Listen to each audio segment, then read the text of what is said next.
अब मैं आपको बताता हूं कि इसहाक डार साहब की जिद है कि वो डॉलर को 200 पर लेकर आएंगे। डॉलर की इस वक्त जो प्राइस है आलमी मंडी में, वो 255 रुपए से जायद है पाकिस्तानी। वो कैसे, मैं आपको बताता हूं। एक्चुअली जो असल में एक पैरामीटर है ना, वो या तो डॉलर होता है या सोना होता है। तो सोने को आप कंट्रोल नहीं कर सकते, डॉलर को कंट्रोल करने की जिद ली हुई है इसहाक डार ने। अब $100 का जितना सोना आता है ना, पाकिस्तान में उतना नहीं आता। इसको जरा आप ऐसे समझें, यानी पाकिस्तान में अगर आप चले जाएं सोने के ऊपर, तो 255 रुपए का जितना सोना पाकिस्तान में मिलता है ना, उतना बाहर मिलता है 255 रुपए में पाकिस्तानी। लेकिन जो डॉलर है वो 225 रुपए का पाकिस्तान में मिलता है बैंक के अंदर। लेकिन ओपन मार्केट में उसकी ठीक कीमत है जहां पे वो 255 रुपए का मिलता है। तो मैं आपको यह बताता हूं कि पाकिस्तान ने किया यह हुआ है कि बैंकों के अंदर जबरदस्ती मजबूर किया हुआ है बैंकों को कि आपने डॉलर की कीमत नीचे रखनी है, इसको ऊपर नहीं जाने देना। यानी हमेशा ऐसा होता है कि इंटर बैंक और ओपन मार्केट के अंदर जो डॉलर का प्राइस का फर्क होता है ना, वो ₹1 मैक्सिमम, ₹2, बहुत ज्यादा हो जाए ₹2, ₹2.5 हो जाता है, इससे ज्यादा नहीं होता। ये पाकिस्तान की तारीख में इसहाक डार साहब ने एक नया बाब रकम किया है कि ओपन मार्केट के अंदर डॉलर 255 का भी नहीं मिल रहा, और इसहाक डार साहब ने बैंक के अंदर 225 रुपए का रखा हुआ है। अब यही वजह है कि पाकिस्तान दूसरी दुनिया के साथ ट्रेड नहीं कर पा रहा। अगर पाकिस्तान दूसरी दुनिया के साथ ट्रेड करेगा बैरून मुल्क, तो फिर ये 225 रुपए का बैंक एलसी खोलेगा, और जब 225 रुपए का खोलेगा तो 25 रुपए का नुकसान होगा पाकिस्तान को। तो ये है इसहाक डार साहब की जिद, जिसकी वजह से पाकिस्तान बुरी तरह इस वक्त जकड़ा हुआ है, बुरी तरह इस वक्त फंसा हुआ है। अच्छा, ये जो फैसला आया ना अदालत का, जिसपे अदालत को परवेज इलाही साहब ने अपना आईनी हक सरेंडर किया, अदालत के सामने लिखकर दे दिया कि मैं असम्बली तहलील नहीं करूंगा, जो मेरा आईनी हक है मैं उसको छोड़ रहा हूं। तो अदालत ने वो ले लिया हक उनसे, और उसके बाद अदालत ने कह दिया कि 11 तारीख तक आप एतमाद का वोट ले लें, और उसके बाद जो मर्जी है कर सकते हैं परवेज इलाही साहब। अब ये गवर्नमेंट पंजाब की ये कहती है कि हम बड़े आराम से अपनी एतमाद का वोट लेकर, और मुमकिन है ना भी ले पाए, और अगर ना ले पाए तो फिर भी हमजा शहबाज वज़ीर आला नहीं बन रहे। शहबाज शरीफ साहब को एक ब्रीफिंग दी गई है, मेरे ख्याल में गलत और झूठी ब्रीफिंग है।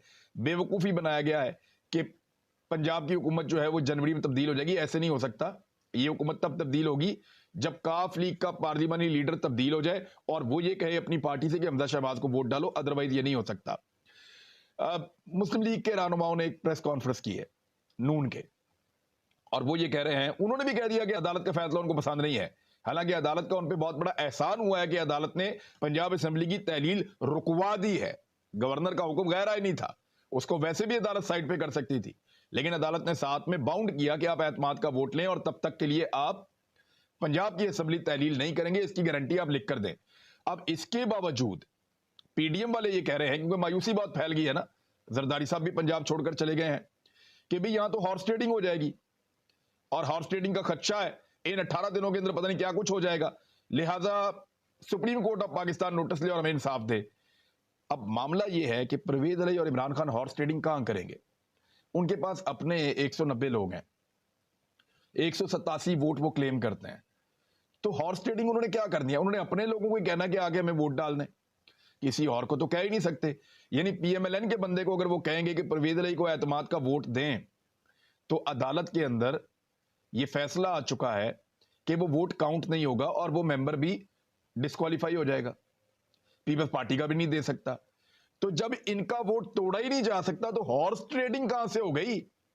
हॉर्स ट्रेडिंग तो तब होती है जब आप दूसरी पार्टी का बंदा तोड़ लें, तोड़ के उसको लेकर आए। हाँ, मैक्सिमम ये हो सकता है कि पीएमएलएन के और पीपल्स पार्टी के कुछ लोग रिजाइन कर दें। मेरी इत्तला के मुताबिक 4 के करीब लोग हैं जो जोर लगा रहे हैं, लेकिन पाकिस्तान तहरीक इंसाफ अभी उन्हें घास नहीं डाल रही, क्योंकि इमरान खान साहब का ये मानना है कि जिसने देना है रिजाइन खुद ही दे दे, हम उसे कोई गारंटी नहीं दे रहे।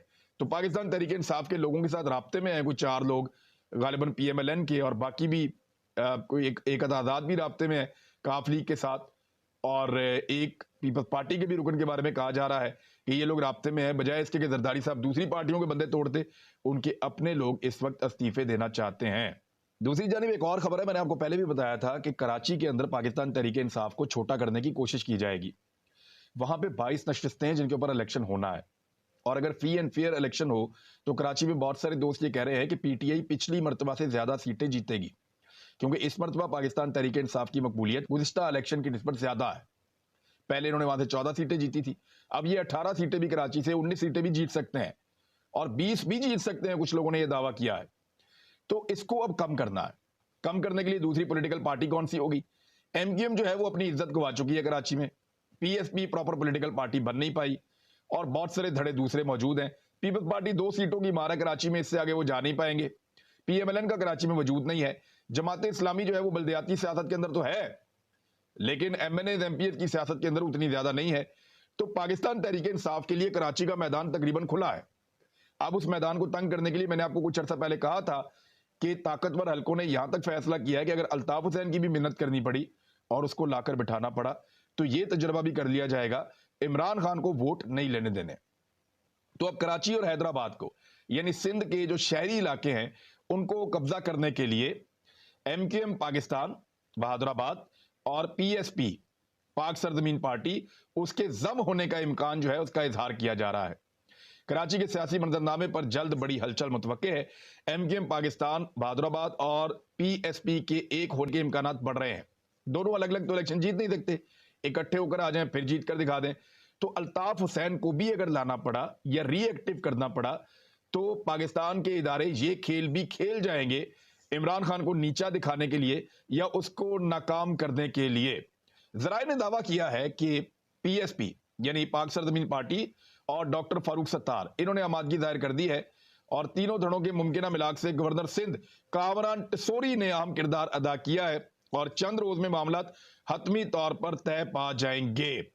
यानी सारे खालिद मकबूल सिद्दीकी वाला धड़ा भी, फारूक सत्तार साहब यहां से, मुस्तफा कमाल वहां से, इन सबको इकट्ठा किया जा रहा है कि इमरान खान को हराने के लिए कोई फोर्स तैयार की जाए।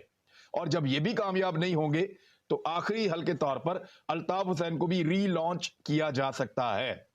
जरा ने बताया कि बल्दियाती इंतखाबात में एमक्यूएम एक ही प्लेटफॉर्म से इंतखाबात लड़ेगी, यानी सारे इकट्ठे हो जाएंगे, एक प्लेटफॉर्म से लड़ेंगे। हो सकता है पतंग का निशान भी इनको वापस मिल जाए। और जिन्होंने शहबाज शरीफ को वापस ले आए, नवाज शरीफ को वापस ला रहे हैं, जिन्होंने तमाम उन पॉलिटिकल पार्टीज को यानी पाकिस्तान के इदारे ये समझते थे और हमेशा ये कहते थे कि इन लोगों ने मुल्क को लूटा और बर्बाद किया है, अगर वो इन सब के साथ डील कर सकते हैं तो अल्ताफ हुसैन से क्यों नहीं कर सकते? ये सवालात लोग उठाते हैं। तो ये भी आने वाले वक्त में आप देखेंगे, क्योंकि इमरान खान का रास्ता रोकने के लिए पाकिस्तान की हर उस ताकत को इकट्ठा किया जाएगा जो अवामी उमंगों के खिलाफ इमरान खान का रास्ता रोकने में मदद दे। अब तक के लिए इतने, अपना ख्याल रखिएगा, अपने चैनल का भी। अल्लाह हाफिज।